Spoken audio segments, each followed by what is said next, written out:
जय जय रघुवीर समर्थ श्रीमत दासबोध दशक 17वा प्रकृती पुरुष नाम समास 8वा तत्व निरूपण नाम श्रीराम समर्थ.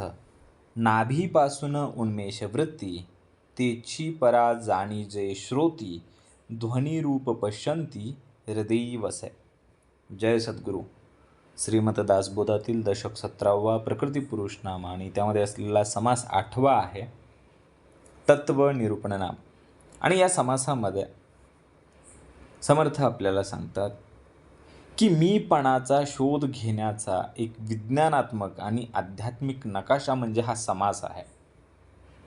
समर्थ इथं असं सांगतात की आपण शरीर नाही, मन नाही, तर त्याच्या पलीकडे असलेलं शुद्ध आत्मतत्व आहे. म्हणून या समासाचं नाव आहे तत्व निरूपण नाम. आणि या समासामध्ये समर्थ आपल्याला सांगतात की वाणीचे 4 स्तर आहेत: परा, पशंती, मध्यमा, वैखरी. त्यानंतर अंतःकरण पंचक समर्थ याच समासामध्ये दाखवतात, जे आपलं इंटरनल सॉफ्टवेअर आहे. मन, बुद्धी, चित्त, अहंकार यातून अंतःकरण पंचक निर्माण झालेला आहे. त्यानंतर समर्थ आपल्याला पंचप्राण दाखवतात, जी आपली जीवनाची ऊर्जा प्रणाली आहे: प्राण, अपान, समान, उदान, व्यान. त्यानंतर समर्थ आपल्याला इंद्रिय आणि विषय म्हणजे अनुभवाची दुनिया दाखवतात: ज्ञानेंद्रिय, कर्मेंद्रिय, विषय. बरोबर. मग याच समासामध्ये समर्थ आपल्याला स्थूल आणि सूक्ष्म हे दोन्ही देहही दाखवतात. जे 25 तत्व आहेत ना, त्या तत्वांचा अभ्यास म्हणजे हा समास समर्थांनी आम्हाला दाखवलेला आहे. भावनिक आणि शारीरिक गुणही असतात, तेही याच समासामध्ये. 4 देह समर्थांनी दिले, जे आपल्याला अंतिम सत्याकडे प्रवास करायला देतात. ते म्हणजे कुठले? स्थूल देह, सूक्ष्म देह, कारण देह, महाकारण देह. आणि मग समर्थांनी अंतिम संदेश म्हणजे आत्मसाक्षात्कार दिला. विवेकाने म्हणजे ज्ञानाने या जन्म मृत्यूच्या चक्रावरती आपण मात करू शकतो. भक्तीने जीवन सार्थक करू शकतो आणि सत्संगाने श्री सद्गुरू समर्थांच्या बैठकीने आपण सुद्धा धन्यवान साधू होऊ शकतो. जसं लोखंड परिसामुळे सोनं होतं आहे ना, परिस्पर्श झाला की लोखंडसुद्धा सोनं होतं. तसं समर्थांच्या संगतीमुळे, सत्संगामध्ये, श्री समर्थ बैठकीमध्ये आल्यानंतर हा जीव शिव बनतो. बरोबर आहे का? आणि मग आता हाच या समासाचा एकूण सारांश होता. आता आपण पहिल्या ओवीपासून पाहू. बघा, नाभीपासून उन्मेष वृत्ती तेची परा जाणी जे श्रोती ध्वनिरूप पश्यंती हृदयी वसे. बघा, नाभीपासून उन्मेष वृत्ती, या नाभीतूनच काय आहे? उन्मेष आहे. म्हणजे काय आहे? चेतनेची पहिली हालचाल आहे. हा उन्मेष म्हणजे शुद्ध इच्छेचे पहिले स्पंदन म्हणजे उन्मेष. अजून शब्द नाही, विचार नाही, फक्त जाणीवेची पहिली लहर, जाणीवेची पहिली हालचाल म्हणजे उन्मेष. जसं शांत पाण्यात हलकी लाट उठते, अगदी तसं तिथं अजून शब्द तयार झालेले नाहीत, विचार तयार झाले नाहीत, आणि एक फक्त शुद्ध स्पंदन निर्माण झालं आहे. ते कुठे आहे? नाभीमध्ये उन्मेष वृत्ती. त्या नाभीच्या ठिकाणी, मणिपूर चक्राच्या ठिकाणी काय आहे? तो उन्मेष आहे. तेची परा जाणी जे श्रोती. आणि मग ही जी उन्मेष वृत्ती आहे ना, तीच परा आहे. परा, पशंती, मध्यमा, वैखरी यामध्ये असलेली परा म्हणजे सर्वात सूक्ष्म वाणी, सूक्ष्म अवस्था. परा म्हणजे शब्दांच्या पलीकडची वाणी. जिथं पहिला उन्मेष जन्माला आला, ती परा, ती नाभी, ती परा. ती बोलली जात नाही, तर ती फक्त अनुभवली जाते. जेव्हा जेव्हा आपण उपासना करतो, नामस्मरण करतो, तेव्हा आपण बेंबीच्या देठापासून म्हणजे कुठून? परेपासून. म्हणजे कुठून? नाभीपासून. म्हणजे कुठून? मणिपूर चक्रापासून. तुम्ही आम्ही 9 महिने गर्भामध्ये असताना कुठल्या माध्यमातून जोडलं गेलेलो होतो? त्याच माध्यमातनं आजही द्वैतामध्ये जोडलेलं जायचं आहे. आणि संतांनी, या ज्ञानी लोकांनी, ऋषींनी, मुनींनी हीच परा जाणून घेतली. हीच उन्मेष वृत्ती जी नाभीच्या ठिकाणी आहे, ती त्यांना जाणवली आणि त्यातलं स्पंदन त्यांना समजलं. नामस्मरण परेतून झालं पाहिजे, उपासना परेतून झाली पाहिजे. बरोबर आहे का? मग ध्वनिरूप पश्यंती, आता त्याचं पुढचं वर्जन, ध्वनिरूप पश्यंती मग हीच परा पुढे काय होती? पश्यंती म्हणजे वाचेत ध्वनिरूप होते. मग आवाज कुठून येतो? ध्वनी. इथे शब्द बाहेर अजून आलेले नाही, तयार होत आहेत, पण त्यांचा आभास, त्यांचा ध्वनी त्या ठिकाणी तयार होतोय. म्हणजे विचार जन्माला येण्याच्या आधी एक भावना म्हणजे कुठली? त्या नाभीमध्ये असलेली, परेमध्ये असलेली ती स्पंदनं, आणि त्याच्यानंतर काय होतं? ध्वनीची बीज अवस्था. ध्वनीची बीज अवस्था कुठेही आली तर ती आलेली आहे आता परेमधून पश्यंतीकडे. बरोबर आहे का? मग आता समर्थांनी काय सांगितलं आपल्याला? हृदयी वसे. मग ही पश्यंती कुठे आहे? पश्यंती वाचा ही हृदयामध्ये वसते. हृदय काय आहे हो? हृदय म्हणजे तुमचं आमचं अनाहत चक्र. भावना, प्रेम, चैतन्याचं केंद्र. वाणीचा खरा उगम हृदयात होतो. आपण म्हणतो ना, मनापासून बोलतोय आपण. मनापासून बोललेले शब्द जास्त प्रभावी असतात, कारण ते पश्यंतीतून म्हणजे हृदयातून, म्हणजे भावनेतून, म्हणजे प्रेमनेतून, म्हणजे कारुण्यातून, करुणेतून त्या ठिकाणी ते उगम पावलेले असतात. वाणी बाहेरून येतच नाही. तर ती वाणी कुठून येते? आतल्या चेतनेतून जन्म घेत असते. नाभी म्हणजे उन्मेष. समर्थांनी सांगितलं आपल्याला, नाभी म्हणजे उन्मेष, त्यानंतर आली परा, त्यानंतर आली पश्यंती, त्यानंतर आलं हृदय, आणि पुढे मध्यमा आणि वैखरी. अत्यंत गूढ समर्थांनी सांगितलं, पण सोपं करून दिलंय ते. बोलण्याच्या आधी एक भावना निर्माण झाली. कुठं? नाभीमध्ये. म्हणजे कुठं? उन्मेष जन्माला आला. मग त्या भावनेतून, त्या उन्मेषातून काय झाला? ध्वनी तयार झाला, आणि त्याच्यानंतर तो शब्द तयार झाला. पण मुळात तो शब्द नव्हताच. ते काय होतं? चैतन्याचं स्पंदनच होतं.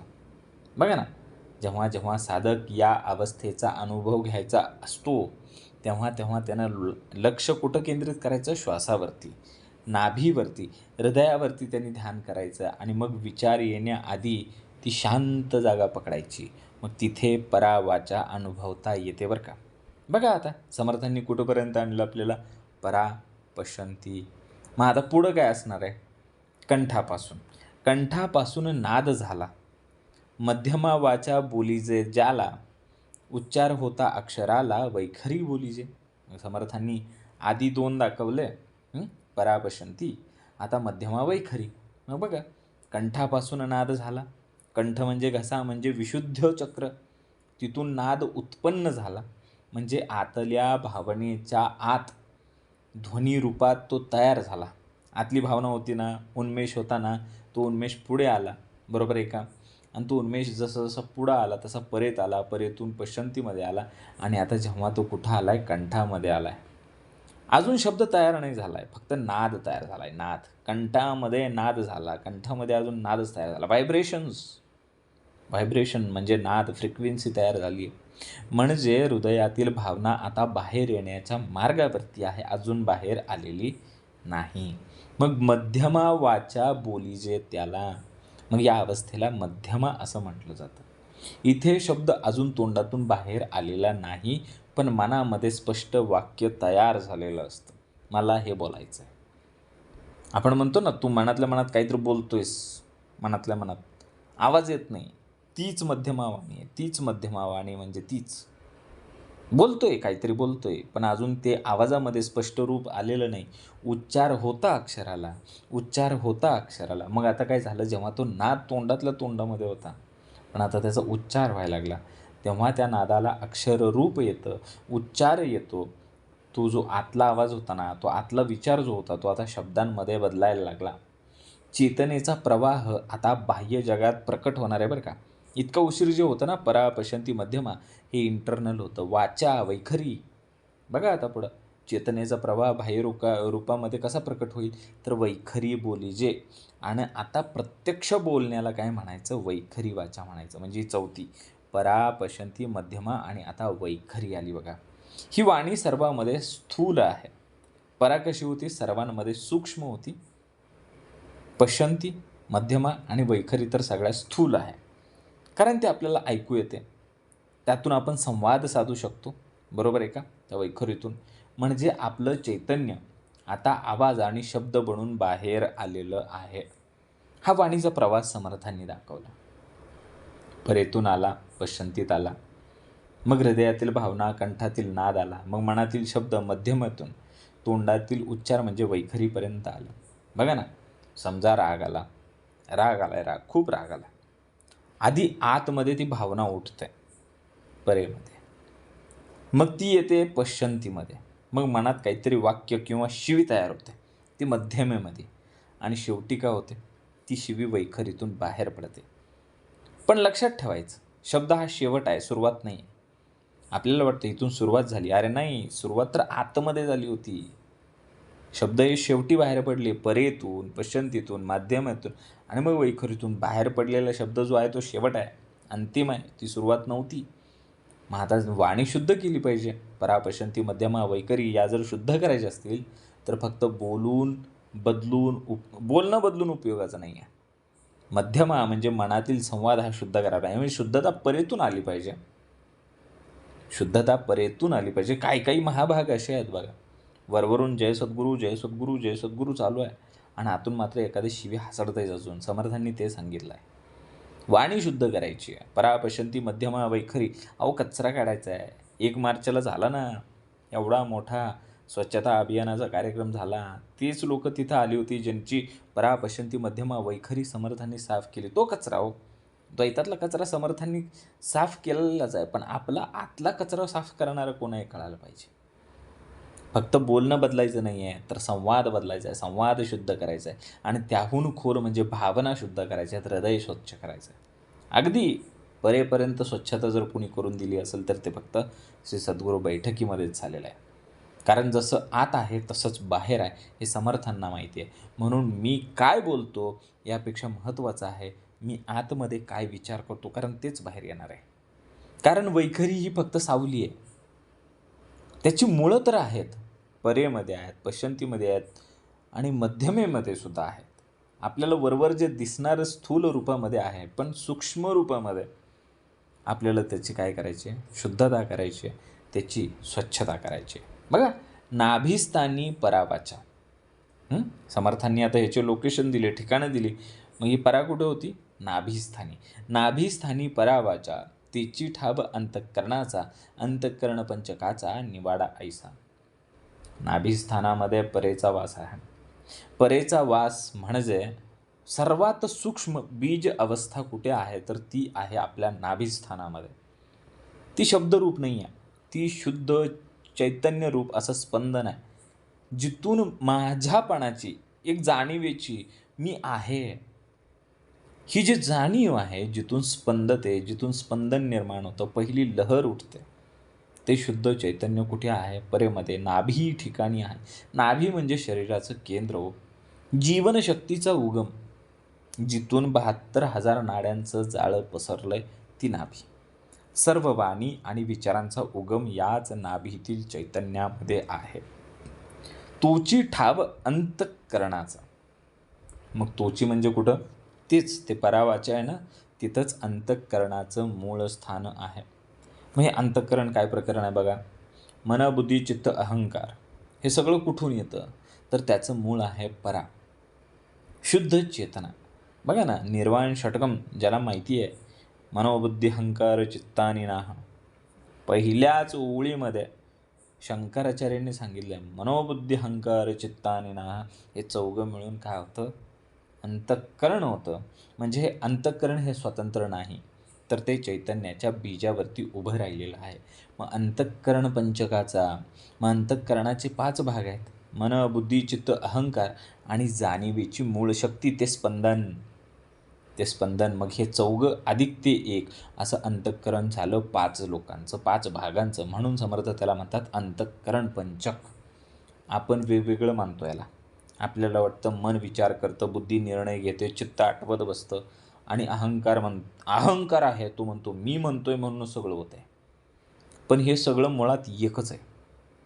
आपल्याला वेगवेगळं वाटतंय. मन, बुद्धी, चित्त, अहंकार यातूनच काय झालेलं आहे? अंतःकरण. आपण म्हणतो बघा एखाद्याला, अंतःकरणापासून सांगतो बाबा तुला, अंतःकरणापासून. पण आपण हे विसरतो की हे चौघं एक आहेत आणि त्याला चालवणारा एक 5वा आहे. म्हणून ते अंतःकरण पंचक आहे. आपल्याला वाटतं मी मनात विचार केला माझ्या मनात तसा विचार आला म्हणून झालं. माझ्या बुद्धीनं तो योग्य निर्णय घेतला म्हणून ते प्रकरण संपलं. माझ्या चित्तामध्ये ते सतत ते आठवत राहिलं म्हणून मला ते मिळालं. असं नाही आहे. त्या सगळ्यांचं मूळ एकच आहे.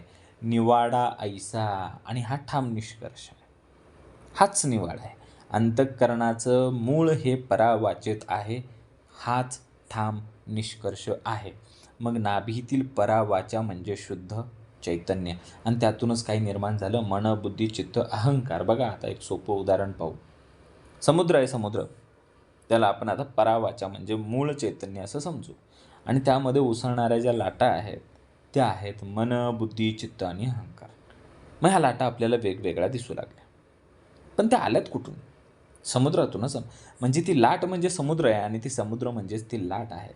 मग साधकाने काय करावं? मनावरती काम करण्यापेक्षा त्याच्या मुळावरती म्हणजे परावाचा त्याच्यावरती जास्त काम केलं पाहिजे. मग काय केलं पाहिजे? नाभीवरती ध्यान केलं पाहिजे.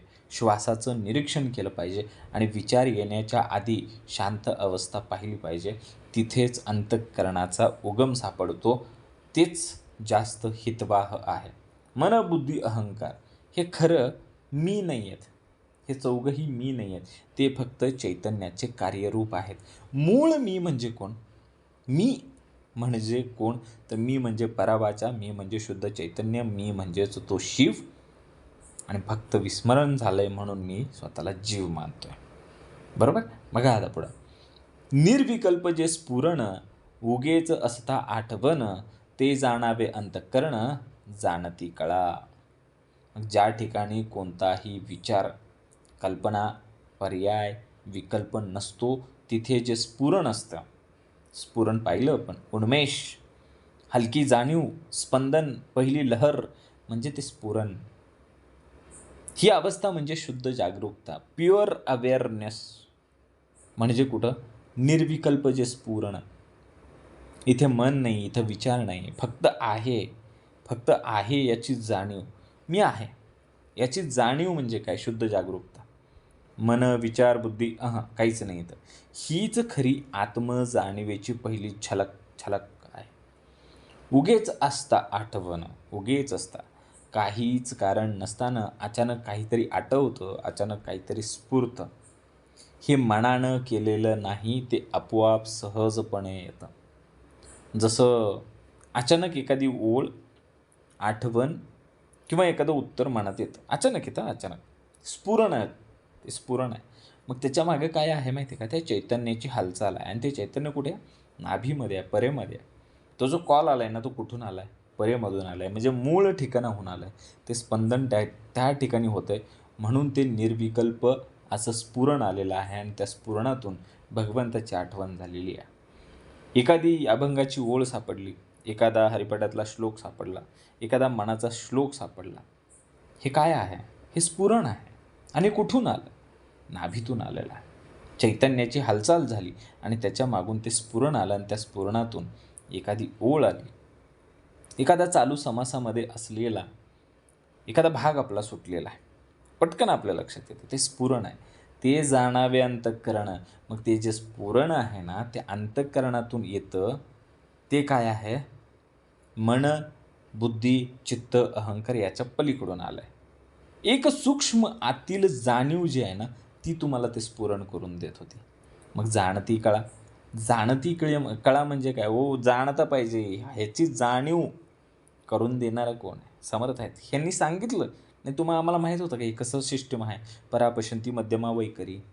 पहिल्यांदा कोण, दुसऱ्यांदा कोण, तिसऱ्यांदा कोण, चौथ्यांदा. बरं हे आहे कुठं? आम्हाला बेंबी जन्माला आल्यापासून आहे. आणि त्या बेंबीत होतं आहे काय? ती का दिली आहे? कशासाठी दिली आहे? सांगणार कोण आहे? मग जाणती कळा. ही ओळख जाणकार लोकांना होते बरं का. आणि त्याची जाणीव करून देणारा तो जाणता आपल्याला मिळाला आहे. सामान्य माणूस याकडे दुर्लक्ष करतो. पण जेव्हा आपल्याला ही बैठक सापडली, आपण उपासनेमध्ये आलो, श्रवणामध्ये आलो, तेव्हा मात्र आपण त्या स्फुरणाला आता पकडायला लागलो. त्या स्फुरणामध्ये आता स्थिर व्हायला लागलो. विचार येण्याआधी शब्द तयार होतात. आणि ही एक सूक्ष्म स्फुरण होतं आहे.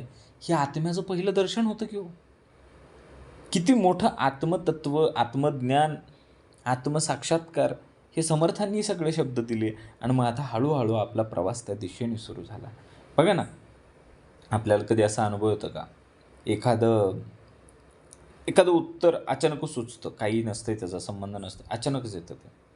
मग काहीतरी अचानक कळतं आपल्याला. मग मागच्या बैठकीमध्ये मला ही भाग सुटला होता, ते का सुटला होता? त्याचं कारण हे आहे व्हय.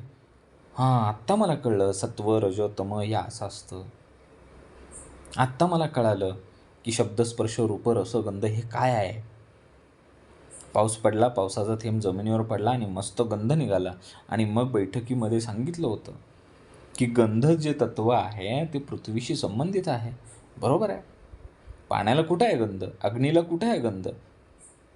आकाशाला कुठे आहे गंध? वाऱ्याला कुठे आहे गंध? आहे तो पृथ्वीला. आणि हे जे स्फुरण आलं, तो पहिला जो क्षण होता ते निर्विकल्प स्फुरण होतं.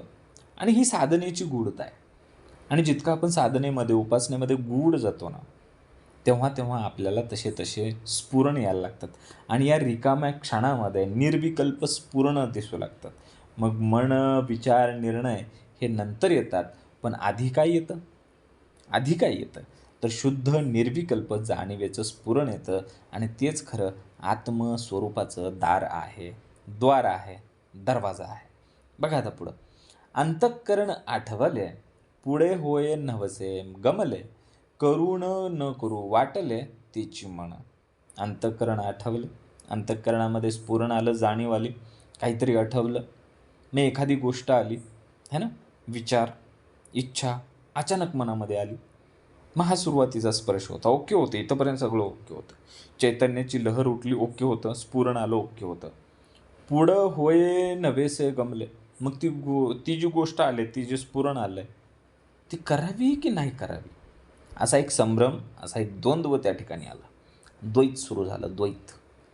आधी सगळं ठीक होतं. जीव शिवाचा निश्चय झाला होता, स्फुरण झालं होतं, तो मी आहे, मी तो आहे, हे सगळं कळलं होतं. पण हे कुठंपर्यंत? अंतःकरणामधून आठवून ते पुढं आलं. करू का नको? होईल का नाही? बघू का नको? बैठकीला जाऊ का नको? उपासना करू का नको? हा गोंधळ म्हणजे मनाची सुरुवात झाली. आता तिथून द्वंद्व सुरू झाले बघा. तुम्ही आम्ही इथं अडकलोय. कुठं अडकलोय ते कळलं. करू न करू ऐसे वाटले. करू का नको? करू का नको? इथं काय झाले? संकल्प विकल्प म्हणजे ऑप्शन्स निर्माण झाले. आधी ऑप्शनच नव्हता, आता ऑप्शन आले.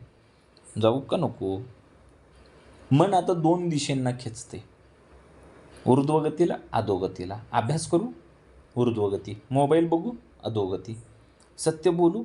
ऊर्ध्वगती. बोलायलाच नको, काहीतरी खोटं बोलून टाकू? अधोगती. हा जो संघर्ष आहे तोच मन आहे, त्याची मन. मग हेच जे मन आहे ना, ही काही वेगळी वस्तू नाही. मन म्हणजे काही वेगळं नाही आहे. तर सतत चालणारी करू का नको करू, करू का नको करू, जाऊ का नको, जाऊ का नको, बसू का नको, उठू का नको, बैठकीला दुखतंय, नको जायला, ही द्वंद्व अवस्था आहे. म्हणून समर्थांना माहीत होतं, मना सज्जना हेची क्रिया धरावी, सत्य संकल्प जीवी धरावा.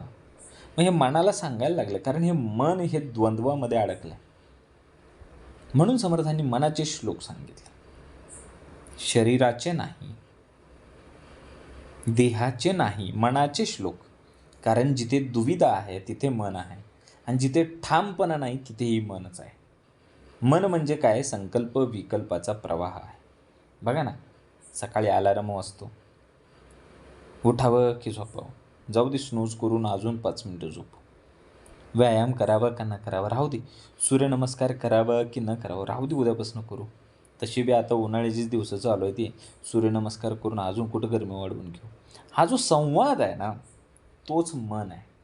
मन शांत करायचं असेल तर फक्त विचार थांबवायचे नाहीत, तर करू की न करू या द्वंद्वाला ओळखायचं म्हणजे मनाला ओळखायचं. मग निरीक्षण करायचं आणि मन दुविधेत आहे हे स्वीकारायचं, मान्य करायचं आणि हळूहळू मनाची पकड त्यातून सैल होत जाते. मन म्हणजे शत्रू नाही हो. मन म्हणजे लय भारी प्रकार आहे. तुम्हाला आम्हाला वाटतंय मनामुळंच झालं. अरे समर्थांनी जी काही शिकवण दिली आहे, मनाचे श्लोक जर धारण केलेला, तर मनासारखा मित्र नाही. पण आपण त्याला शत्रू मानून बसलो. पण ते मन स्थिर पण नाही आहे. मन म्हणजे अस्थिरता अधिक दुविधा आणि जिथे निश्चय आहे, जिथं बुद्धी आहे, तिथे मन शांत आहे. म्हणून समर्थांनी निश्चय सांगितलं. अलिप्तपणाचा निश्चय. अरे पण अलिप्त व्हायचं आहे कुणापासून आणि लिप्त कुठं व्हायचं आहे हे एकदा कळालं की मन शांत होणार आहे. मनाला निश्चितपणा पाहिजे, बुद्धी पाहिजे, विवेक पाहिजे, जाणीव पाहिजे. बघा आता पुढं, संकल्प विकल्पतेची म्हण जेणेकरिता अनुमान पुढे निश्चयो तो जाण रूप बुद्धीचे. संकल्प विकल्पतीची म्हण. संकल्प म्हणजे कल्पना, विकल्प म्हणजे दुविधा, हे मन आहे. मन म्हणजे काही वेगळं नाही आहे. मन म्हणजे फक्त सतत पर्याय तयार करतं. करू की नाही करू, हे बरोबर आहे का चूक आहे, लोक काय म्हणतील, टिळा लावू का नको लावू, उपासना करू की नाही करू, गाडीवर जय जय रघुवीर समर्थ लिहू का नाही लिहू, म्हणजे मनात सतत चालणारी कल्पना आणि शंका. हे काय आहे, संकल्प विकल्प. संकल्प विकल्प, करू नाही करू, बरोबर चूक, योग्य अयोग्य, जेणेकरिता अनुमान. आणि मग मन जे आहे ना, त्या आधारावरती अनुमान म्हणजे तर्क बांधायला लागतं. अनुभव घेत नाही मन, अनुमान लावतं. अनुमान, तर्क, अंदाज. मन विचार करतं, तुलना करतं, निष्कर्ष काढण्याचा प्रयत्न करतं, नीतच गणतं. मग त्याच्यामध्ये ठामपणा नसतो. ठामपणा आहे का त्याच्याकडे? नाही. अनुमान लावतंय, ते तर्क लावतंय. कसा तर्क लावतंय? त्यानं गाडी घेतली, मी नाही घेतली. अजून तर्क लावतंय, अंदाज लावतंय. नाही नाही, त्याला पगार बक्कळ असेल, हे केल्याने कदाचित फायदा होईल, हा फक्त अंदाज आहे, तो निर्णय नाही आहे. अनुमान आहेत हे सगळे. मन काय करते? अनुमान लावतं. पुढे निश्चयो तो जाण. मग पुढे जेव्हा ठाम निर्णय होतो, ठाम निश्चय होतो, जेव्हा दुविधा संपते, स्पष्टता येते, हेच योग्य असा ठाम भाव येतो. म्हणून समर्थांनी मंगलाचरणामध्ये काय सांगितले? निश्चय सांगितले. अलिप्तपणाचा निश्चय, विदेह स्थितीचा निश्चय, आत्मस्थितीचा निश्चय. हे निश्चय का दिले हो? पुढे ते निश्चय ठामपणे आम्हाला धरता आले पाहिजेत. कारण समर्थांना माहिती आहे की हे विचार करण्यासाठी हे मन जे आहे ना, ते द्वंद्वातच अडकवणार आहे. मन तुलना करणारच आहे, मन निष्कर्ष काढणारच आहे, मन अनुमानच लावणार आहे, अनुभव घेऊ देणार नाही. ती अंदाज लावायचा, फक्त तर्क लावायचे. मग काय पाहिजे आपल्याकडे? निश्चय पाहिजे, बरोबर. मग पुढे तो निश्चय जाण रूप बुद्धीचे. मग तो निर्णय म्हणजे बुद्धीचं स्वरूप आहे. बुद्धी म्हणजे काय? विवेकपूर्ण निश्चय. ती मनाच्या गोंधळाला थांबवते, ती बुद्धी. आणि बुद्धी पण भरकटली तर मग झालं. बुद्धी काय करते? मनाच्या गोंधळाला, त्या दुविधा ज्या आहे ना, करू नाही करू, योग्य अयोग्य, खरं खोटं, ह्याला थांबवते आणि एक निश्चयपणा देते आणि ती विवेकाच्या बळावरती देते. म्हणजे मन विचार करतं, पण निर्णय कोण घेते? तर बुद्धी घेते. मन म्हणजे कोण आहे? संकल्प अधिक विकल्प अधिक अनुमान, कन्फ्युजन. पण बुद्धी काय करते? निश्चय देते, फायनल डिसिजन देते. आता कळालं? बघा आता पुढं, समजा हां, आपल्याला काय करायचं? करिअर निवडायचं. इंजिनियर व्हावं? नको, त्यात काय नाही, सगळीच इंजिनियर झाली ती. आपण योगा टीचर व्हावं मन म्हणतंय. मग त्यात काय फायदा? योगा टीचर, तिथं कुठलाही पैसा आहे? अनुमान, बरं का, अनुमान. मग शेवटी काय म्हणते? मी योगा शिक्षकच होणार, ही बुद्धीचा प्रकार आहे. मनाने वेगळंच सांगितलं, अनुमान वेगळंच लागलं, निर्णय वेगळाच झाला. मग साधकासाठी महत्त्वाचं काय? मनाला पूर्णपणे थांबवणं नाही, तर बुद्धीने योग्य निश्चय करणं, विवेक वापरणं, सत्य असत्य ओळखणं, सार आसार ओळखणं आणि योग्य निर्णयावरती निश्चितपणे स्थिर राहणं, ठाम राहणं. मन भटकतं हो, मन भटकतं, भरकटतं, पण बुद्धी दिशा देते. मन प्रश्न विचारतं, तर बुद्धी उत्तर देते. मन प्रवाह आहे, तर बुद्धी किनारा आहे. बघा आता पुढं, करीनची अथवा न करी, ऐसा निश्चयची करी, तेची बुद्धी हे अंतरी, विवेके जाणावे. मग समर्थांनी आता पुढं सांगितलं, करीनची अथवा न करी, हे करणारच किंवा हे करणार नाही, हा असा ठाम भाव आहे. इथं दुविधा संपलेली आहे. आता स्पष्टता आली हो, मनाचा गोंधळ थांबला ना, आता बुद्धीनं ताबा घेतला आहे, म्हणून बोलता येईल तसं. करीनची अथवा न करी, एकतर करणार ते हेच करणार आणि नाही करणार तर नाहीच करणार, बरोबर आहे का? वाम मार्गाला नाही जाणार. आता मी कुठलीही मिथ्या कथन करणार नाही, मी खोटं बोलणार नाही. मना सत्य संकल्प जीवी धरावा. आता मी मनाला सत्य संकल्प जीवी धरायला लावलेला आहे आणि मी तेच करणार. इथं दुविधा संपली ना, खोटं बोलायचा प्रश्नच नाही. क्लिअरिटी आली, मनाचा गोंधळ थांबला. करू का नको हा प्रश्नच इथं नष्ट झाला, नाहीसा झाला. ऐसा निश्चयाची खरी, असा जो ठाम निश्चय करतो ना, निर्णय फक्त विचार नाही आहे, तर तो आपल्याला खात्री देतो. तो निर्णय, हा निश्चय हालत नाही, बदलत नाही, डळमळीत नसतो. निश्चय कसा आहे हो? निश्चल, चळतो तो चंचळ. निश्चळ म्हणजे जो चळत नाही. मग आता इथं चळायचा प्रकारच नाही आहे ना, निर्णय बदलायचा विषयच नाही आहे. घेतला तो ठाम आणि पक्का. बघा, त्याची बुद्धी हे अंतरी, आणि मग हीच अंतःकरणातली बुद्धी आहे बरं का. बुद्धी म्हणजे स्पष्टता, ठामपणा, दिशादर्शन. ती मनाच्या गोंधळाला पूर्ण विराम देते ती बुद्धी. विवेके जाणावी, मग ही बुद्धी विवेकाने ओळखली पाहिजे. ही खरी बुद्धी म्हणजे फक्त निर्णय नाही, तर योग्य अयोग्य ओळखून घेतलेला निर्णय म्हणजे बुद्धी आहे. विवेक नसलेली बुद्धी म्हणजे हट्टीपणा आहे, हेकांडपणा आहे. आणि विवेकयुक्त बुद्धी म्हणजे शुद्ध ज्ञान आहे बरं का. करू का नको हे म्हणणारं मन आहे, आणि हे करायचं आणि ते करायचंच नाही ही बुद्धी आहे. आणि बुद्धी विवेकाने घेतलेला ठाम निश्चय आहे. बरोबर आहे का? बघा ना, एक सोपं उदाहरण बघू. समजा आपल्याला रोज उपासना करायची. मन काय म्हणते? आज करू का उद्या करू? हे मन आहे बरं का. उपासना काय उद्यापासून करू की, काय गडबड आहे? मग अनुमान लावायचं. आज उपासना केली तर काय प्राप्ती आहे? आज उपासना केलं तर काय फायदा आहे? अनुमान आहे बरं का. मी रोज उपासना करतो आणि ती करतच राहणार, ही बुद्धी आहे, विवेकयुक्त बुद्धी आहे. आणि शेवटचा अंतिम निर्णय जो घेतला तो विवेकयुक्त बुद्धीने घेतला, तो ठाम आहे. मी त्याचा अनुमान लावणार नाही, मी त्यात द्वंद्वामध्ये अडकणार नाही. मी निर्णय घेतला, मी रोज उपासना करणारच, ही विवेकयुक्त बुद्धी आहे. मग बघा, साधकाने काय करावं? मनाच्या प्रत्येक विचारामागं जायचं नसतं. हजारो विचार येत असतात. प्रत्येक विचारामागं धावायचं नसतं, पळायचं नसतं. बुद्धीने एक योग्य एकदा का निश्चय केला, एकदा का निर्णय घेतला, की मी सत्य, साधना, शांतता, उपासना, सद्गुरू श्रवण, सद्गुरू शिकवण याच्याच मार्गावरती राहणार, हा निश्चय आहे. आणि त्या निश्चयावरती स्थिर राहणं, हीच खरी उपासना आहे, हीच खरी साधना आहे, हीच खरी सद्गुरू शिकवण आहे. मन बदलतं हो, मन बदलतं, क्षणाला बदलतं, पण बुद्धी बदलत नाही. बुद्धी ठरवते, निश्चित करते. मन भटकतं, भरकटतं, पण बुद्धी त्याला मार्ग दाखवते आणि परत खेचून आणते. विवेकयुक्त बुद्धी म्हणजे जीवनाची दिशा आहे. बरोबर आहे का? बघा आता पुढं, जे वस्तूचा निश्चय केला, पुढे त्याची चिंतू लागला, ते चित्त बोलिल्या बोला, यथार्थ मानावे. मग काय आहे? समर्थांनी सांगितलं, जे वस्तूचा निश्चय केला. आता आपण निश्चय केला आहे ना, विवेकाने निश्चय केला, बुद्धीने निश्चय केला. मग ज्या वस्तूचा, ज्या गोष्टीचा ठाम निश्चय केलेला आहे, आधी त्या बुद्धीने निर्णय घेतला की हेच योग्य आहे. मग आता दिशा निश्चित झाली. बरोबर आहे का? मग बुद्धीने लक्ष ठरवलं, मग पुढे त्याची चिंतू लागला, आणि मग पुढे त्याच गोष्टीचं चिंतन सुरू झालं, विचार सुरू झाला, अखंड चिंतन सुरू झालं.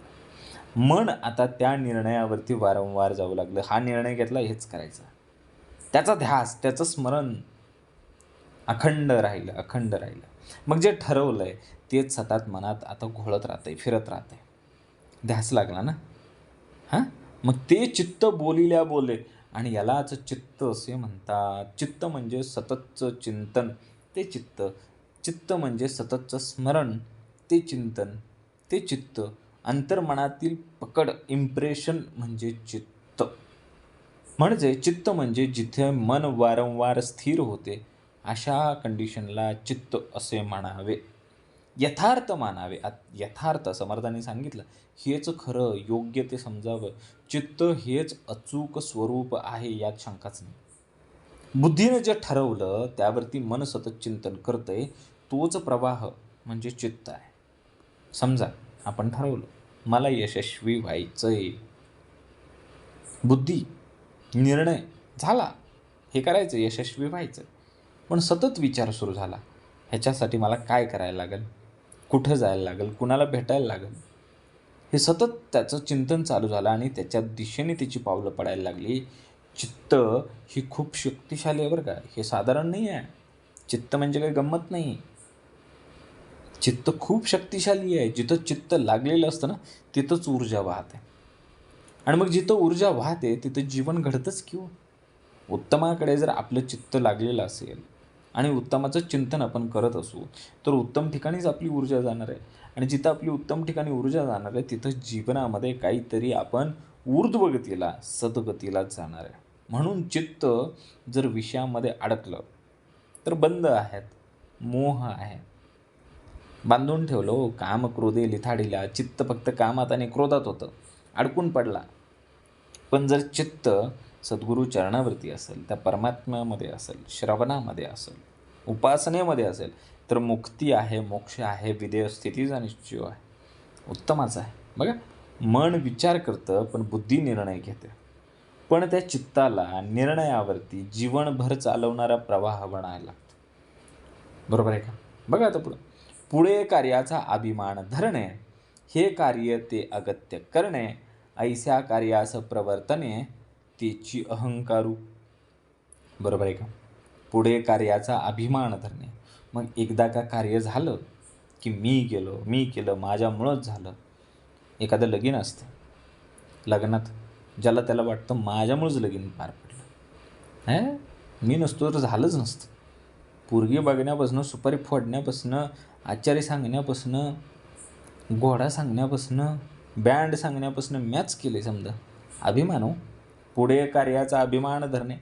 तू नसता तरी बी लगीन झालं असतं, काय प्रॉब्लेम नव्हता. कार्य घडलं, लगेच त्याच्यावरती मीपणाचा शिक्का बसवलाच. तिथे अहंकार जन्माला आला. म्हणजे कर्मापेक्षा कर्तेपण त्याला आता मोठं वाटू लागलं. हे कार्य तो अगत्य करणे आणि तेच कार्य काय करायला लागलं, पुन्हा पुन्हा आवश्यक वाटू लागलं. मी केलं म्हणून पुन्हा पुन्हा करायलाच हवं. स्वतःची प्रतिमा टिकवण्याची गरज निर्माण होते. म्हणजे अहंकार स्वतःला सिद्ध करण्यासाठी तो कार्य करत राहतो. ते अहंकारातून दाखवायचं ना, मी केलं. ऐस्या कार्यास प्रवर्तने. मग काय होतं, अशा कार्याला प्रवृत्त होणे. मग आता हे कार्य कर्तृत्व म्हणून नाही, तर अहंकाराला पोसण्यासाठी झालं. म्हणजे काय झालं, कर्म होतं, ती सवय झाली, सवय होती ती ओळख झाली आणि ओळखीतून ते बंधन निर्माण झालं. तोची अहंकारू आणि तेच अहंकाराचं स्वरूप आहे. अहंकार म्हणजे काय हो, फक्त मी म्हणणं नाही, मी आहे, माझ्यामुळं होत आहे. तर कर्तेपणाचा अभिमान आणि त्या कर्तेपणामध्ये अडकणं म्हणजे अहंकार आहे. मी केलं, अहंकार.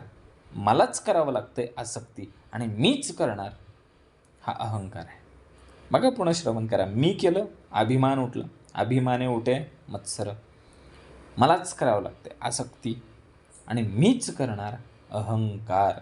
एखादा व्यक्ती कीर्तन करतो, सुरुवातीला सेवा म्हणून करतो, फ्रीमध्ये करतो, फ्रीमध्ये, फुकट. मग नंतर लोक त्याचं कौतुक करतात. मग त्याला वाटतं माझ्याशिवाय कीर्तन कोण करू शकत नाही. इथे जन्मतो अहंकार.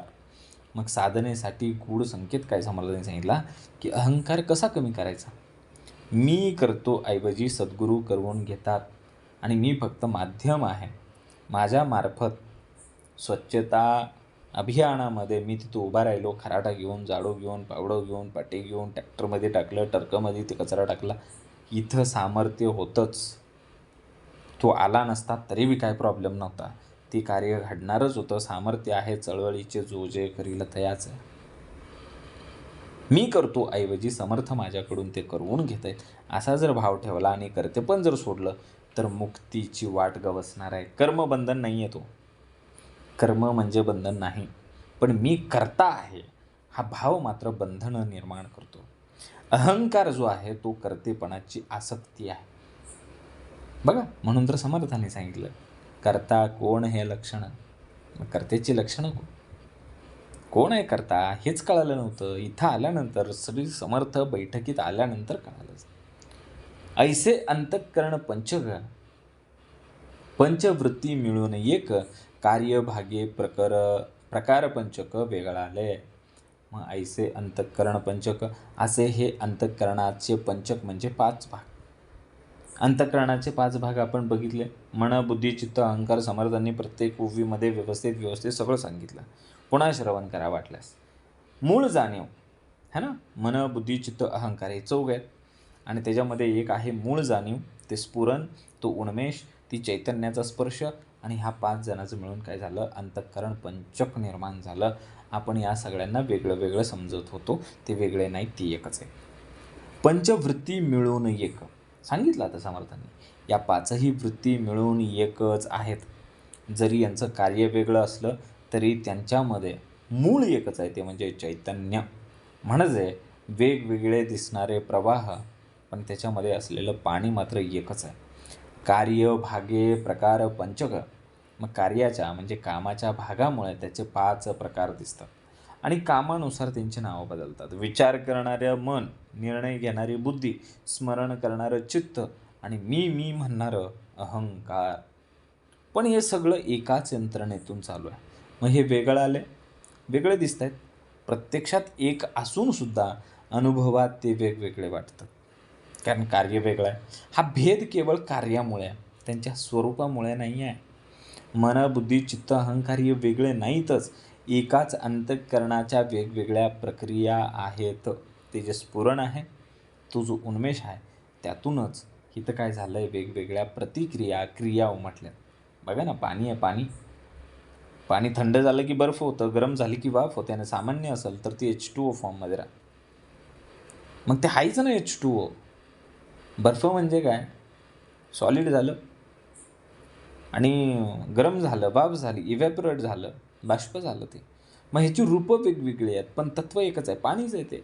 तसंच मन, बुद्धी, चित्त, अहंकार हे एकाच चैतन्याची विविध रूपे आहेत. मग साधकासाठी काय महत्त्वाचं, मन, बुद्धी, चित्त, अहंकार यामध्ये अडकून पडायचं नाही आहे, तर त्याच्या पलीकडे असलेलं जी मूळ स्फुरण आहे, जो उन्मेष आहे, जो नाभीच्या ठिकाणी उमटलेला पहिला प्रवाह आहे, पहिलं स्पंदन आहे, ते ओळखलं पाहिजे. हे वेगळं नाही आहे, हे सगळं एकच आहे, असा दृष्टिकोन ठेवायचा आहे. तेव्हाच काय होणार आहे, आपल्याला भेद हा कार्यात नाही दिसणार, पण यांचं स्वरूप एकच आहे याचं ज्ञान मात्र होणार. अंतःकरण एकच चैतन्य पण 5 प्रकारांनी व्यक्त होतं, ते अंतःकरण पंचक आहे. म्हणून अंतिम साधना काय आहे, विविधतेतून एकत्व ओळखणे.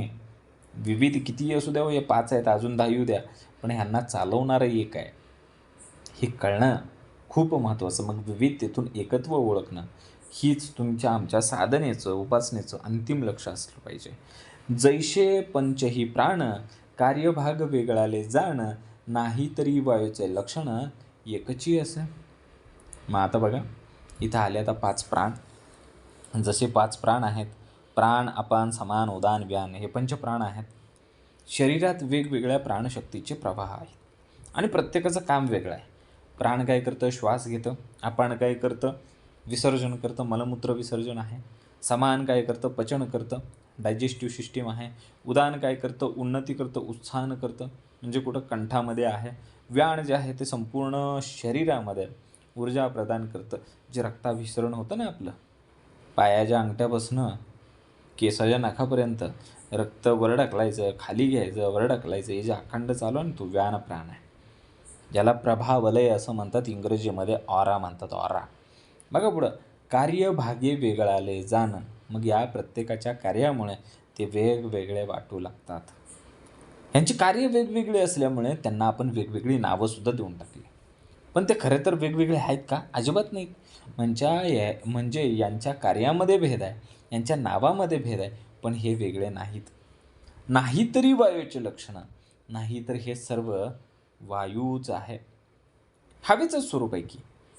5 प्राण असले तरी त्यांचं मूळ एकच आहे, वायू म्हणजे जीवनशक्ती एकची असे, ते एकच आहे.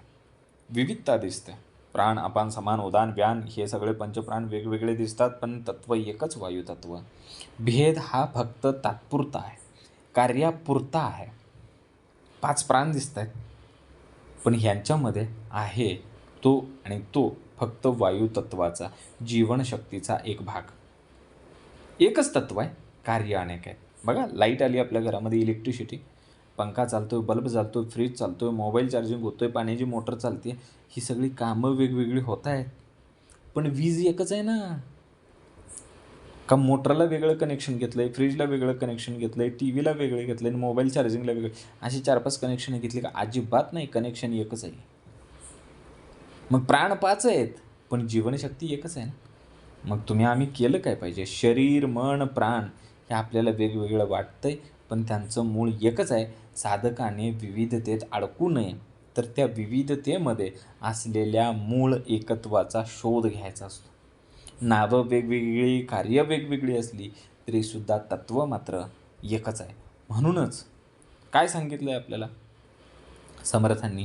हे सगळं वेगवेगळं आहे, सगळं वेगवेगळं आहे. कार्याकारण प्रत्येकाला नाव वेगळं दिलं आहे, प्रत्येकाचं कार्य वेगळं असलं तरी चालवणारा तो उन्मेष, ते जे सृजन आहे, काय आहे ते एकाच ठिकाणी आणि ते एकच आहे. त्याच्यापेक्षा वेगळं काही नाही. जीव शिवाचा निश्चय, तूच जीव आहे, तूच शिव आहे. बघा आता पुढं. सर्वांगी व्यान नाभी समान, कंठी उदान गुदी अपान, मुखी नासिका प्राण, नेमस्त दानावा अतिशय उत्तम.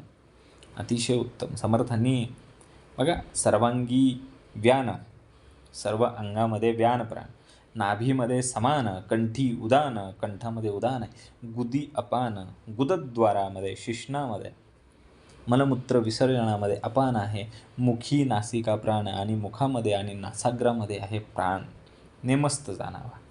हे 5 प्राण म्हणजे प्राणपंचकाचं दृश्य स्वरूप समर्थांनी एकाच ओवीत दाखवलं. सर्वांगी व्यान, आता समजून घेऊ आपण. व्यान प्राण हा संपूर्ण शरीरामध्ये पसरलेला असतो. व्यान म्हणजे संपूर्ण शरीरात ऊर्जा वाहून नेणारी शक्ती म्हणजे व्यान. रक्तप्रवाह आहे, स्नायूंची हालचाल आहे, शरीरातलं समन्वय आहे, म्हणजे शरीरातलं नेटवर्किंग सिस्टीम जे चालवतंय ते व्यान आहे.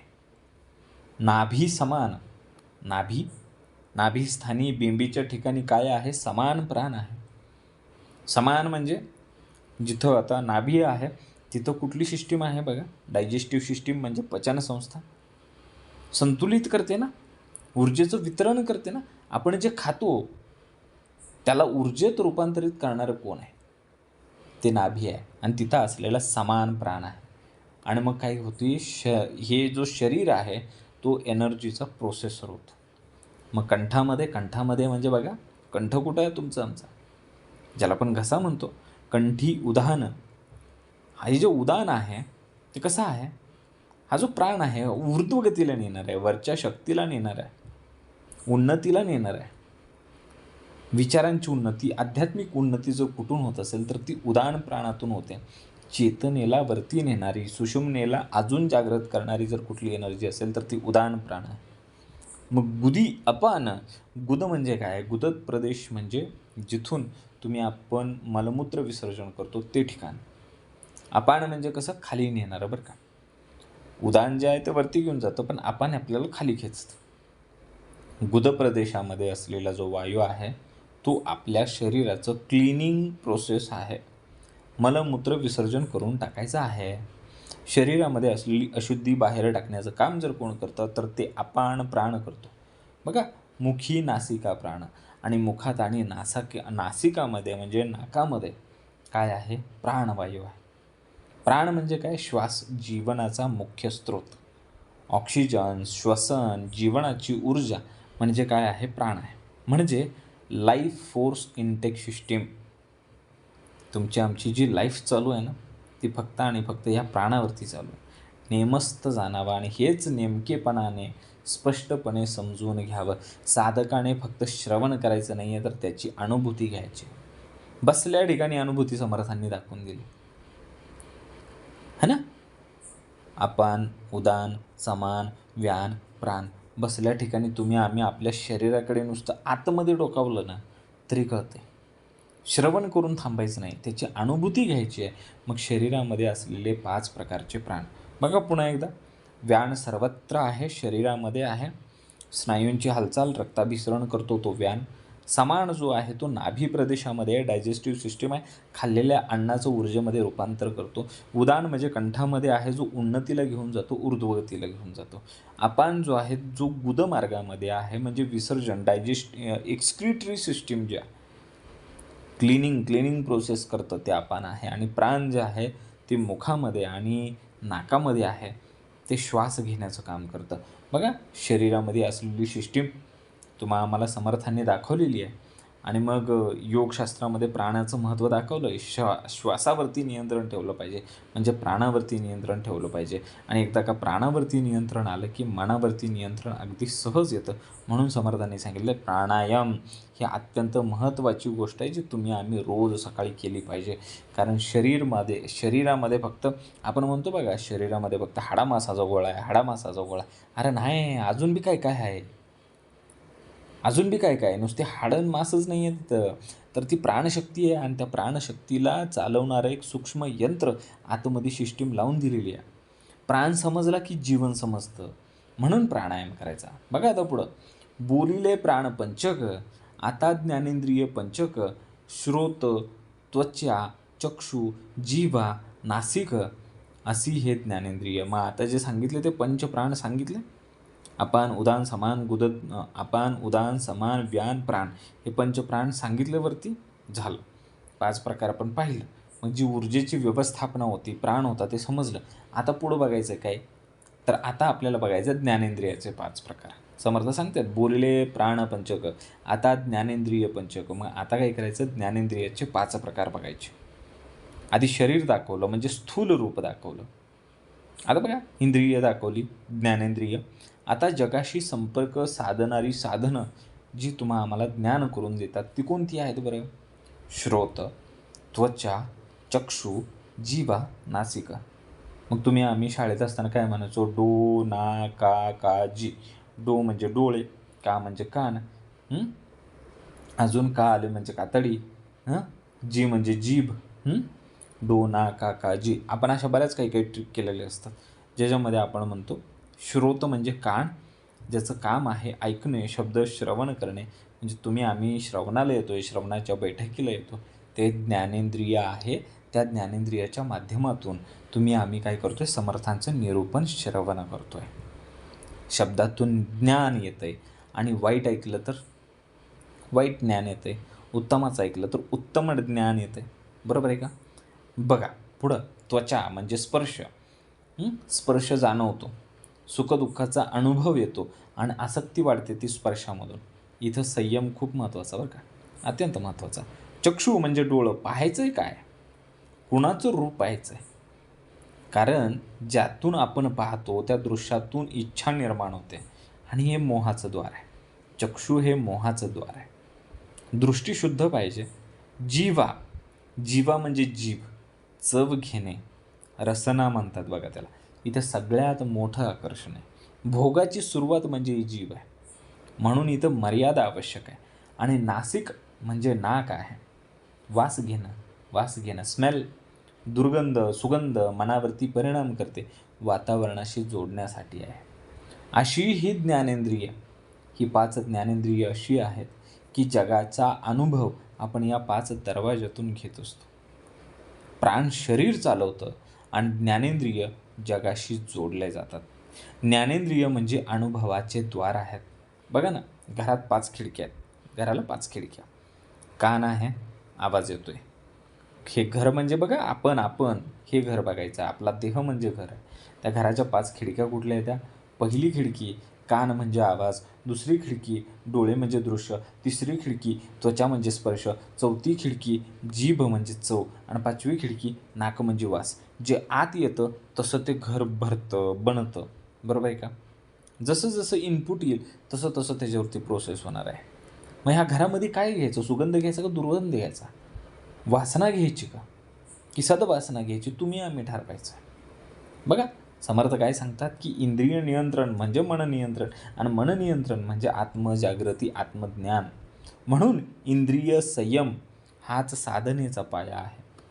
शरीर प्राणाने चालतं हे समजलं आम्हाला, पण मन ज्ञानेंद्रियामुळे भटकतं.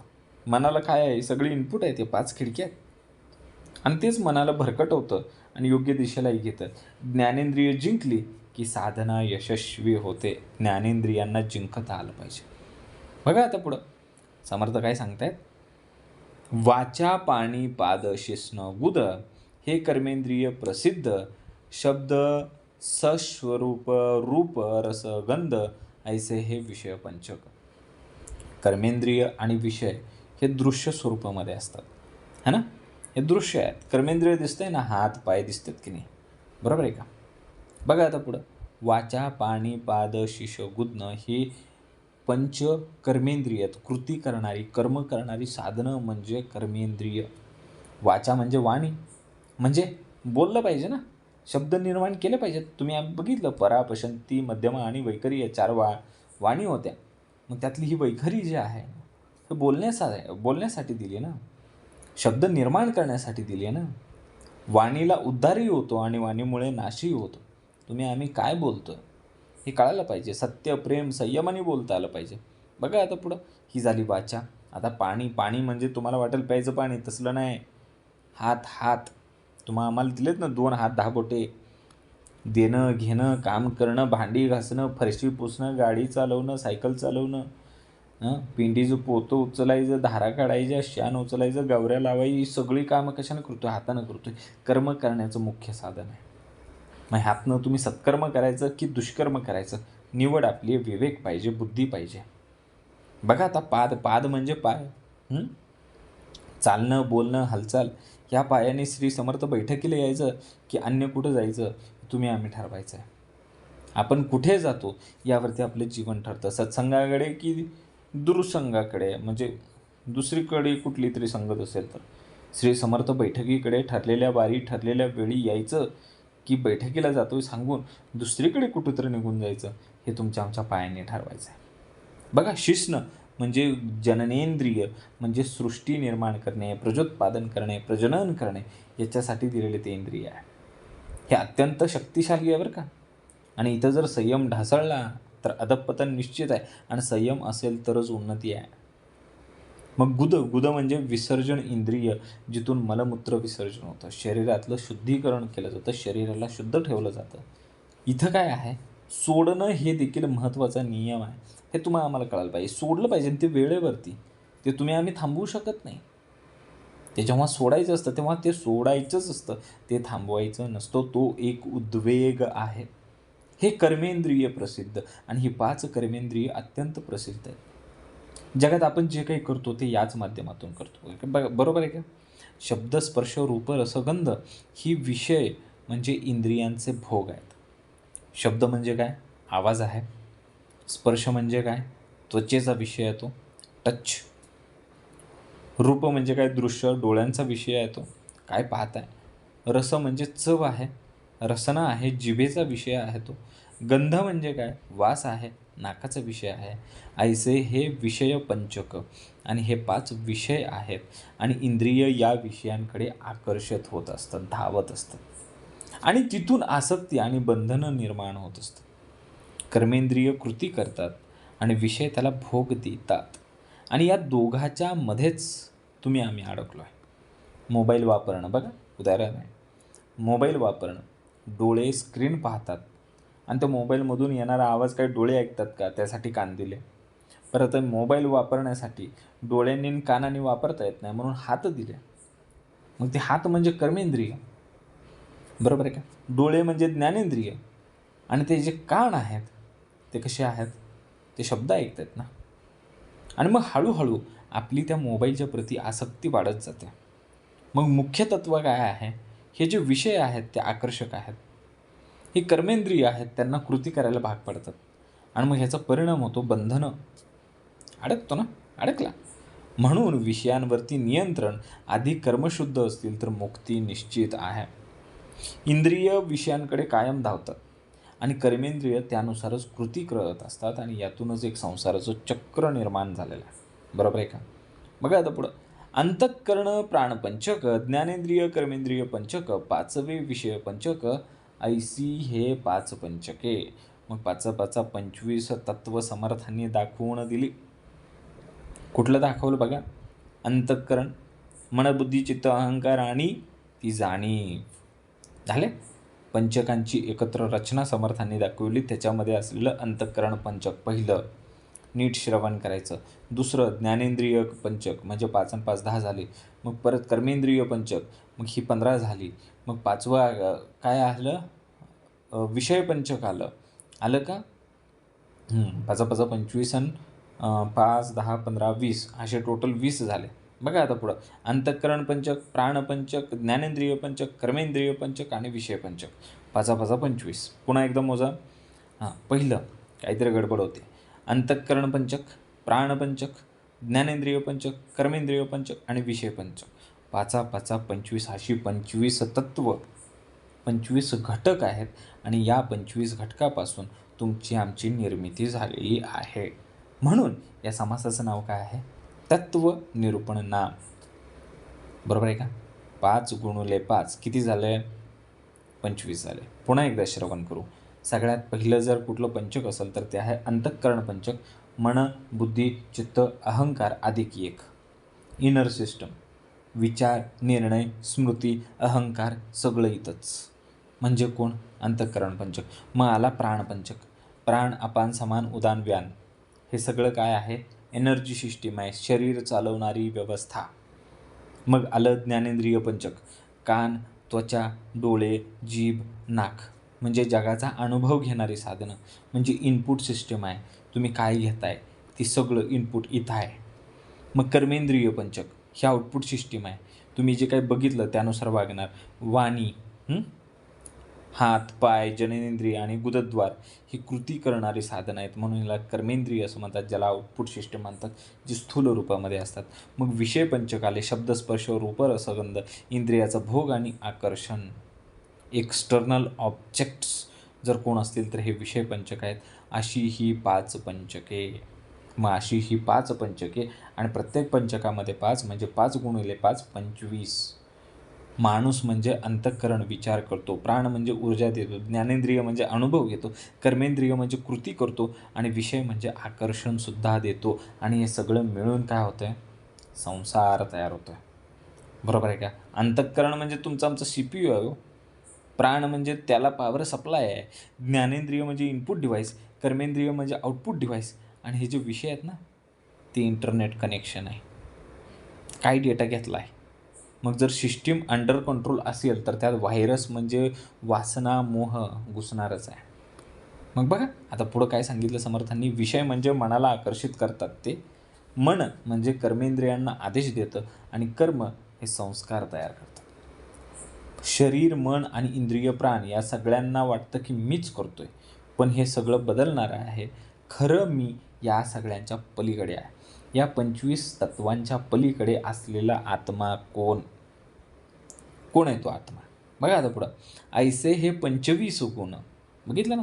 5 पंचक आणि त्यामध्ये असलेले 5 गुण असे एकूण 25 गुण. ऐसे हे 25 गुण मिळून सूक्ष्मदेह जाण, याचा कर्दम बोलिले श्रवण केले पाहिजे. मग सूक्ष्मदेह कसा आहे ह्याची दृश्य कल्पना समर्थांनी दिली. आता काय सांगितलं? ऐसे हे 25 गुण. 5 पंचक × 5 25 तत्व सांगितले. अंतःकरण, प्राण, ज्ञानेंद्रिय, कर्मेंद्रिय, विषय सगळे मिळून किती झाले? 25. मिळून सूक्ष्मदेह जाणं आणि या सर्वांनी मिळून सूक्ष्मदेह तयार झाला. आपल्याला स्थूल देह म्हणजे बॉडी वेगळं आणि त्यामध्ये असलेलं अदृश्य रचना ते म्हणजे बघा मन, बुद्धी, प्राण, इंद्रिय हेच काय आहे? सूक्ष्म देह आहे. सटल बॉडी दिसत नाही आहे. मन दिसलं का? बुद्धी दिसली का? प्राण दिसलं का? इंद्रिय, ज्ञानेंद्रिय दिसली का?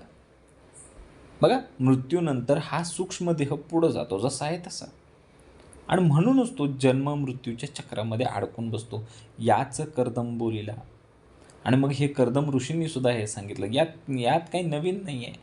हे ज्ञान काहीतरी आम्ही नवीन श्रवण केलेलं नाही आहे, तर प्राचीन ऋषींनी सुद्धा याचाच अनुभव घेतलेला आहे. म्हणून श्रवण केले पाहिजे, म्हणून नीट समजून घेतलं पाहिजे. फक्त वाचन पुरेसे नाही आहे, श्रवण, मनन, निधिध्यासन आवश्यक आहे. 25 तत्व म्हणजे सूक्ष्मदेह. मी जो जाणतो, विचार करतो, भोगतो तो सूक्ष्म देह आहे. बघा एक सोपं उदाहरण आहे. बाह्य जे आहे ना स्थूल देह म्हणजे हार्डवेअर आहे, ते सगळं हार्डवेअर. मग सूक्ष्म देह जे आहे ते काय आहे? सॉफ्टवेअर आहे. सॉफ्टवेअर दिसत नाही ते. मग हार्डवेअर बंद झाली तरी डेटा मात्र सूक्ष्म देहामध्ये टिकलेला आहे ना. हार्डवेअर बदलू शकतो आपण, है ना, बदलू शकतो. पण एकदा का त्या सिस्टममध्ये सॉफ्टवेअरमध्ये आतमध्ये आलं ना ते परमनंट असतं. शरीर मरत असतंय. स्थूल देह म्हणजे जे बाह्य भाग आहेत ते मरतं आहे, पण सूक्ष्म देह मात्र तसाच पुढे जातो. मग सर्वात महत्त्वाची गोष्ट काय आहे? मी शरीर आहे हे अज्ञान आहे. मी प्राण आहे, मी शरीर आहे, मी मन आहे, अजूनही हे अज्ञान आहे. आणि मी साक्षी आत्मा आहे, मीच शुद्ध चैतन्य आहे, मीच शिव आहे, हे ज्ञान आहे. म्हणून सूक्ष्म देह ओळखून त्या पलीकडे जाणं म्हणजे उपासना. हे 25 तत्व माझं नाही, माझं साधन नाही, तर खरा मी या 25 तत्वांच्या पलीकडे असलेला साक्षी आहे. आणि इथूनच पुढं क्लायमॅक्स येतो बघा. स्थूल अधिक सूक्ष्म अधिक कारण देह याच्या पलीकडे आत्मा कसा आहे बघा. आता समर्थ सांगतात, अंतःकरण व्यान श्रवण वाचा शब्द विषय आकाशाचा पुढे विस्तार वायूचा बोलिला असे. आकाशतत्व आणि इंद्रिय संबंध हे दृश्य स्वरूपात समर्थ सांगतात.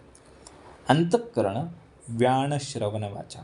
अंतःकरण व्यान प्राण श्रवण आणि वाचा हाचा एक गट तयार केला आहे समर्थाने. बघा, अंतःकरण व्यान प्राण जो सर्वत्र शरीरामध्ये होता. अंतःकरण म्हणजे मन बुद्धी अहंकार चित्त. व्यान प्राण सर्वत्र. श्रवण आणि वाचा म्हणजे वाणी. हे चौघं सांगितले. त्याआधी सांगितलेल्या पंचकांमधून काही काही घटक घेतले. अंतःकरण म्हणजे मनाची व्यवस्था. व्यान म्हणजे सर्वत्र प्राण नेणारा वायू. ज्ञानेंद्रिय एक दिले ते म्हणजे श्रवण आहे आणि कर्मेंद्रिय एक दिले ते म्हणजे वाचा. हे सगळे एका विशिष्ट तत्वाशी जोडले. ते कुठलं तत्व आहे बरं सांगा? अंतःकरण व्यान श्रवण वाचा.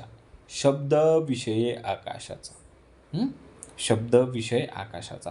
शब्द हा आकाशाचा विषय आहे, तो स्पेसचा विषय आहे. शब्द गडा गडा गडा वीज कडकली की ऐकू येते की नाही?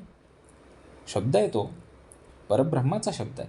मग पंचमहाभूतामध्ये आकाश जो आहे तो शब्द आहे. शब्द स्पर्श रूप रसगंध त्याच्यामध्ये जो असलेला शब्द आहे तो आकाशाशी संबंधित आहे. मग त्या शब्दाला श्रवण करण्यासाठी काय दिला? कान दिला. आणि त्या शब्दाला बोलण्यासाठी काय दिलं? वाचा निर्माण केली. मग शब्दाचा थेट संबंध कोशाशी आलेला आहे? आकाशाशी आलेला आहे. पुढे वायूचा विस्तार. बरं, आता पहिल्यांदा आपण आकाशाचं बघूया. बघा, अंतःकरण व्यान श्रवण वाचा. अंतःकरण व्यान श्रवण वाचा आणि शब्द हे सगळे विषय कोणाचे? आकाशाचे आहे. कळालं इथंपर्यंत? बघा आता पुढे विस्तार वायूचा. त्यानंतर वायूचा विस्तार झाला. मग तिथं कुठलं सांगितलं? बोलिले असे सांगायचं पुढं एक एक एक एक. हा क्रम कसा आहे? आधी आकाश आलं, मग वायू आलं, मग अग्नी आलं, मग जल आलं आणि मग पृथ्वी आली. मग त्याच्या संबंधित असलेल्या आकाश तत्वाशी असलेल्या गोष्टी कोणत्या? पुन्हा एकदा श्रवण करू. विषय दिला आहे तो शब्द, ज्ञानेंद्रिय दिलं आहे ते कान, कर्मेंद्रिय दिलं आहे ते वाणी आणि अंतःकरण जे दिलं आहे आणि व्यानप्राण दिलं ते सूक्ष्म कार्य करणार आहे. आणि सगळी तत्व आकाशाशी जोडलेली आहेत. बरोबर आहे का? मग साधकांनी काय केलं पाहिजे? शब्द मनावरती खोल परिणाम करत असतात. मन काय करतं? विचार बदलत राहतं आणि विचार काय करतं? जीवन घडवतं. म्हणून शब्द शुद्ध ठेवावेत जेणेकरून मन शुद्ध राहील. बघा, कारण नादातून ही नाद निर्मितो. श्रीराम जय राम जय जय राम. सृष्टीची सुरुवात कुठून झाली आहे? नादातून झालेली आहे, शब्दातून झालेली आहे. बघा आता पुढं, मन समान त्वचा पाणी स्पर्श रूप हा पवनी ऐसे हे अडाखे साधुनी कोठा करावा. मग समर्थांनी आता पुन्हा एक नवीन एक सेट दिला आहे आम्हाला. काय दिलं आहे? मन समान वाचा पाणी रूप स्पर्श हे सगळं सांगितलं आहे. मन काय करतं आहे? त्या अंतःकरणाचा एक भाग आहे. बरोबर, अंतःकरणामध्ये कोण होतं? मनबुद्धी चित्त अहंकार. त्यातलं मन जे आहे ते ह्या वेगळ्या गटात टाकलं आहे. मग आला समान प्राण, तो कुठं आहे? नाभीमध्ये आहे. मग दिली त्वचा म्हणजे स्पर्शेंद्रिय आणि मग दिलं पाणी म्हणजे हात. मग इथं काय दिलं आहे समर्थांनी? ही सगळी तत्व एकाच तत्वाशी जोडली गेलेली आहे. बरोबर आहे का? रूप स्पर्श रूप हा पवनी, हे पवनाशी संबंधित आहे. हे सगळं वायूशी संबंधित आहे. वायू काय करतो? आम्हाला स्पर्शून जातो का नाही? हळूवार. आम्ही जर कुठं सह्याद्रीमध्ये उभा राहिलो तर कोकण वारा लागतो की नाही? किती अलगद स्पर्श करून जातो तो. त्वचा म्हणजे स्पर्श अनुभवते. हात दुसऱ्याला स्पर्श करतात आणि मन जे आहे ना ते अनुभवाला अर्थ देतं. हे स्पर्शाचे अनुभव म्हणजे वायुतत्वाची अभिव्यक्ती आहे. ऐसे हे अडाखे साधुनी, असे हे अडाखे म्हणजे जुळवणी तर्क नीट समजून घ्यायचा. साधकाने हे संबंध समजून घेतले पाहिजेत. ही फक्त माहिती नाही, तर हे तुमच्या आमच्या जीवनामध्ये संलग्न होणाऱ्या गोष्टी आहेत. कोठा करावा आणि मग हे कुठं लावायचं? मग साधकासाठी प्रश्न आहे, या ज्ञानाचा उपयोग कुठं करायचा? तर स्वतःच्या अंतर्मनात आत्मचिंतनासाठी करायचा. बघा पुन्हा एकदा, वायुतत्वाशी संबंधित समर्थांनी काय काय दिलं? स्पर्श विषय दिला, त्वचा ज्ञानेंद्रिय दिलं, हात कर्मेंद्रिय दिली, मन आणि समान ही सूक्ष्म कार्य करणारी दिली आणि ही सगळी वायुतत्वात कार्य करणारी आहेत. वारा कसा जाणवतो का? दिसतो का? वारा जाणवतो, दिसत नाही. वारा जाणवतो, स्पर्शातून जाणवतो. म्हणून स्पर्श जो आहे तो वायूची अनुभूती आहे. स्पर्शातून आसक्ती निर्माण होते आणि ती आसक्ती मनाला बांधते. म्हणून स्पर्शावरती संयम केल्यानंतर मनावरती सुद्धा संयम येणार आहे. वायू दिसत नाही, पण वायू स्पर्शातून अनुभव देतो.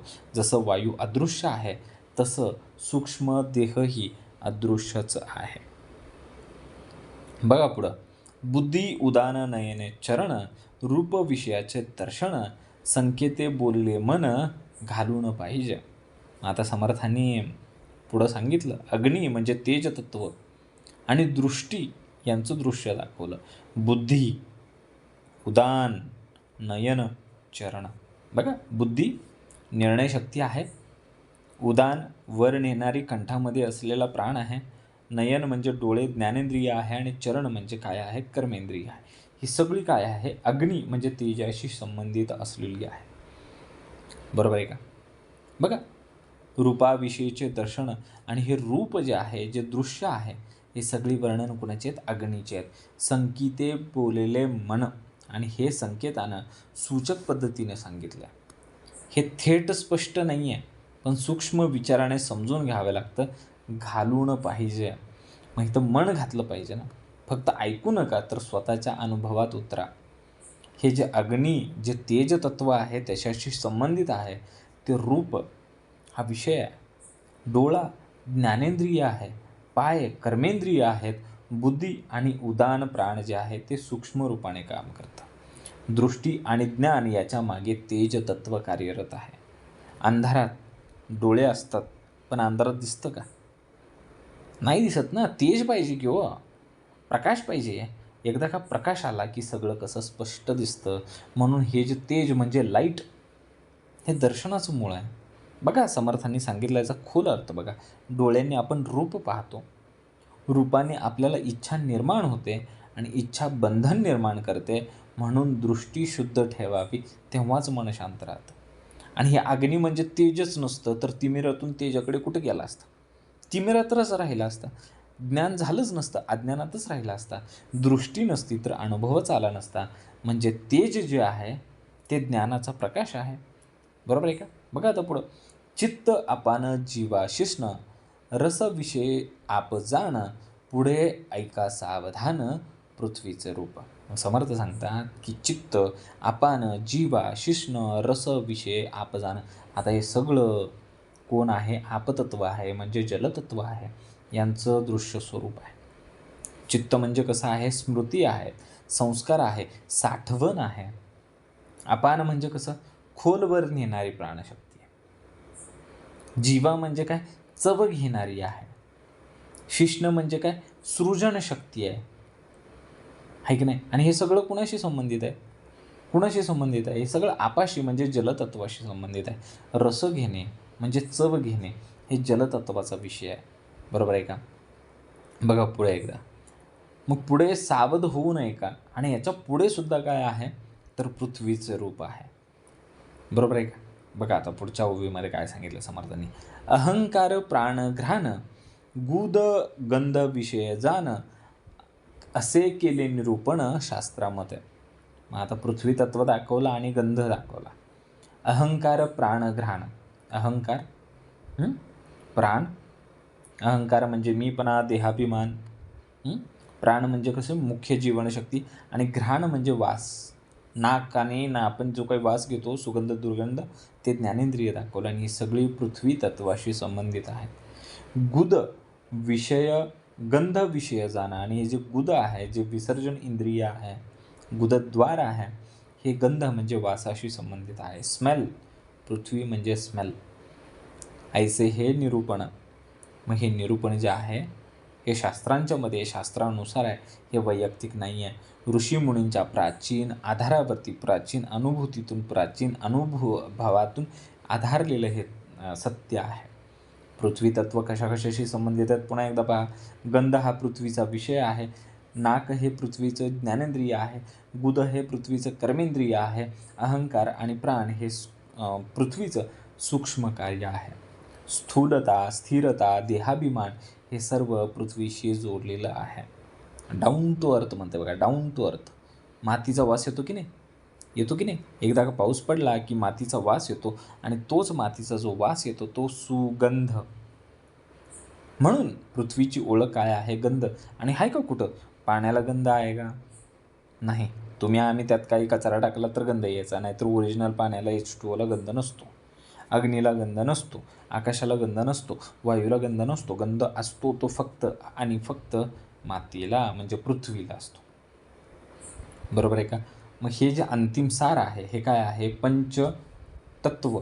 ही 5 पंचकातून 25 तत्व तयार झाली. बरोबर आहे का?